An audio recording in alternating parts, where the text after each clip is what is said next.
Welcome back.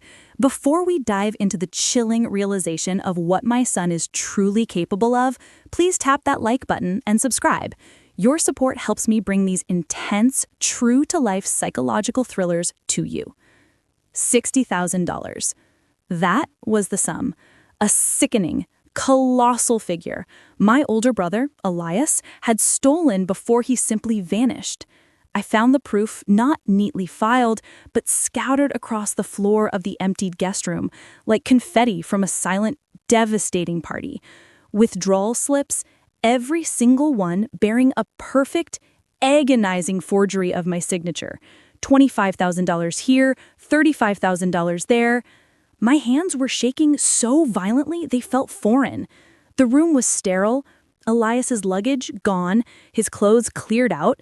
Even the framed photos I'd placed on the dresser, pictures of us as children laughing on the Maine coast, were stripped bare. The empty glass reflecting a distorted image of my panicked face. On the pillow, a note. "Forgive me, Lena. Vivian says we need to disappear. Don't try to find us." Elias was 45, and he had run like a petty criminal, leaving me, Lena Thorne, with a financial ruin and a gut-wrenching betrayal. I collapsed onto the bed, the forged slips crushing against my chest, struggling to pull air into my lungs. Then, I heard them. Footsteps on the stairs. Light. Quick. My son, Jax, stood in the doorway, still in his wrinkled graphic tee, his dark hair a mess on one side. He was only 12. "Mom?" he asked, his eyes locking onto the papers in my hand. "What happened? Where's Uncle Elias?" The name caught in my throat. Elias had arrived at our door 4 months ago, penniless after a failed tech venture. I had trusted him, and now he was gone, along with my future and a woman who was a ghost. Jack stepped closer, his bare feet silent. He crouched beside me and picked up a slip, his young face eerily devoid of emotion. "Mom, don't worry about the money. I handled it." My voice was a dry rasp. Handled what? He produced a phone I'd never seen, sleek, metallic, unnervingly high-end. With 2 quick swipes, he displayed a mugshot, a woman with ice-cold eyes and an expensive, hard smile. Veronica Voss, wanted in 3 states for grand larceny, identity theft, and corporate fraud. "That's Vivian," he said, his voice flat. "She's a professional con artist." Uncle Elias was talking to her on encrypted apps. I tracked his phone, copied the texts, found her real name, and sent everything to the state police's cybercrimes unit this morning. I stared at him, the nausea turning into an electric, terrifying surge. "You... what?" He tracked his current location too. They're driving south on I-84. The state troopers will intercept them before they cross the Idaho border. My 12-year-old son had just admitted to a calculated act of high-level surveillance and police collaboration, all with the casualness of discussing a school field trip. "How? Jax, how do you know how to do this?" I whispered, my voice thick with dread. He shrugged, tucking the phone away. "Online forums, Mom. It's public records and open-source data. It's not that complicated if you know how to structure a search query." His tone was utterly dispassionate. I wanted to scream, to ask him where the goofy little boy who asked for extra sprinkles on his ice cream had gone, but a thunderous, official knock from downstairs sliced the air. My heart seized. I stumbled down, Jax trailing me like a shadow. I opened the door to 2 figures in official uniforms. "Mrs. Thorne, I'm Detective Miller, State Police Cyber Unit." He had a tired, serious face. "We received an urgent, highly detailed tip this morning concerning your brother, Elias Marlowe. He was apprehended about an hour ago with a woman we've identified as Veronica Voss." My world tilted. I glanced at Jax. He was already seated in the living room armchair, back straight, hands folded in his lap. A perfect, silent observer. The detective laid a folder on the coffee table. "We found these on him." It was a nightmare in print. Grainy ATM surveillance of Elias and Veronica, their heads conspiratorially close. Then came the bank records. $60,000 drained from my savings in less than 72 hours. These withdrawals were made using forged documents and inside knowledge of your account, Detective Miller confirmed. Frankly, someone was looking out for you. The intelligence we received this morning, GPS coordinates, their planned route to Nevada, copies of text messages, was astonishingly precise. Without that intel, they'd be long gone. I didn't dare look at Jax. What happens now? Your brother is being held on felony charges, forgery, identity theft. He's looking at serious prison time. Ms. Voss is facing extradition. As for your funds, we've frozen the accounts. You should recover nearly all of it within the month. Relief flooded me, but it was poisoned by a chilling fear. You've got a very smart kid here, Miller noted, nodding toward Jax, who just watched them leave. Take care of each other.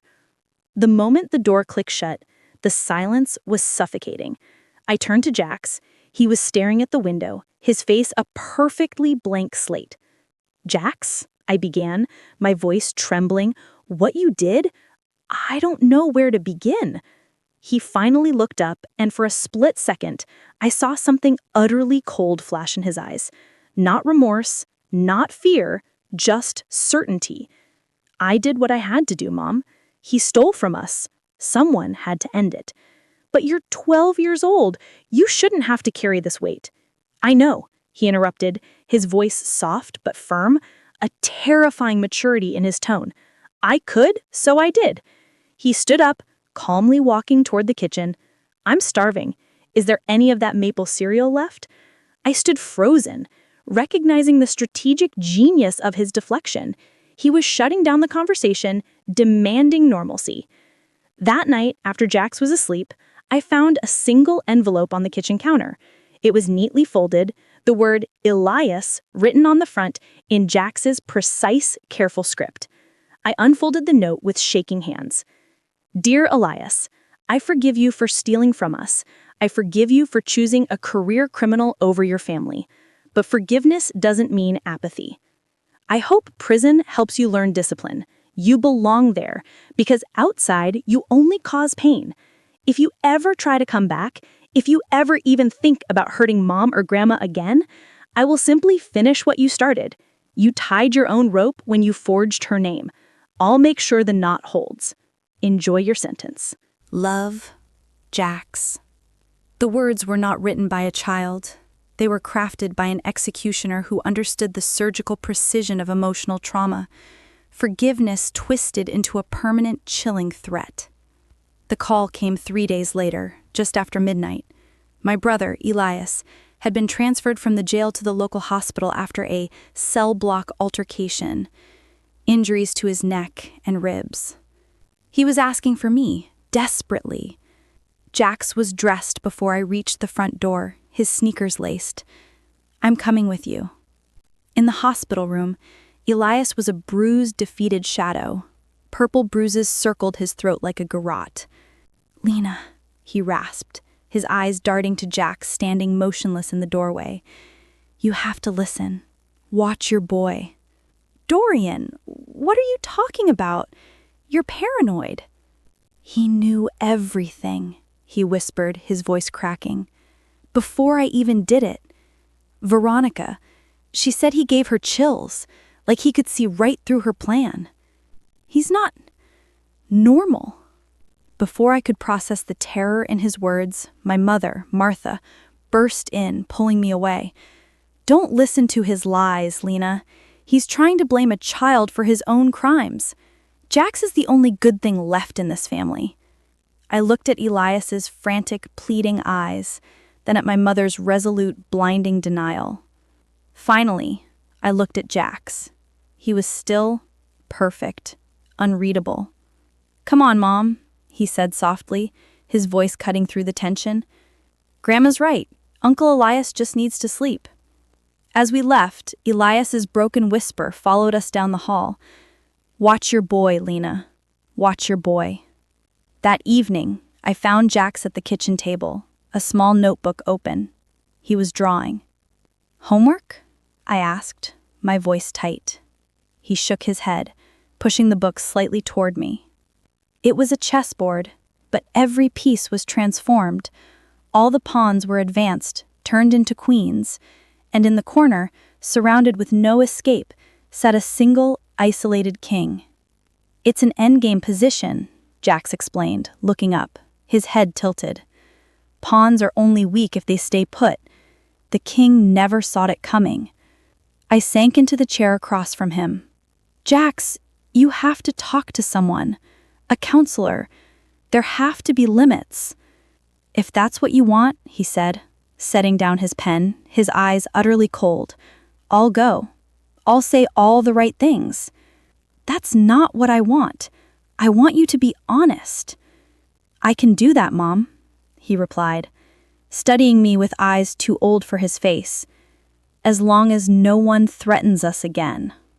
It was a condition, a terrifying non-negotiable term of our peace. Later, I walked to the fireproof safe and slid Jax's chilling letter to Elias deep inside, beneath the insurance papers. I turned the key. The lock clicked. Final. I was choosing silence. I was choosing to protect my son, even though I didn't understand the monster I was protecting him from, or what I was protecting everyone else from. 3 weeks passed. The money was back. Elias was in county jail. Veronica Voss was extradited. One Saturday morning, I sat at the kitchen table, my mother across from me beaming. What would we do without him? She said, watching Jax flip pancakes at the stove. Jax turned, his face alight with his wide, innocent smile, and passed the butter. For a brief moment, our eyes met. And in that glance, I saw it. The calculation, the quiet certainty, the perfect awareness of someone who knew exactly what he was doing and who had won. Then, he looked away, the mask sliding back into place as he laughed at something my mother said. I cut into my pancakes, the sweetness tasting like ash. I had chosen silence. I had chosen safety. And I wondered, as the morning light spilled across the countertops, what game my son was still playing, and whether I was a player, or just another piece on his board. If this story resonated, if it made you question the darkness that can hide behind an innocent face, I want to hear your thoughts in the comments. Have you ever felt afraid of the person you love most? Don't forget to subscribe for more gripping tales, because sometimes the most terrifying monsters are the ones we raise.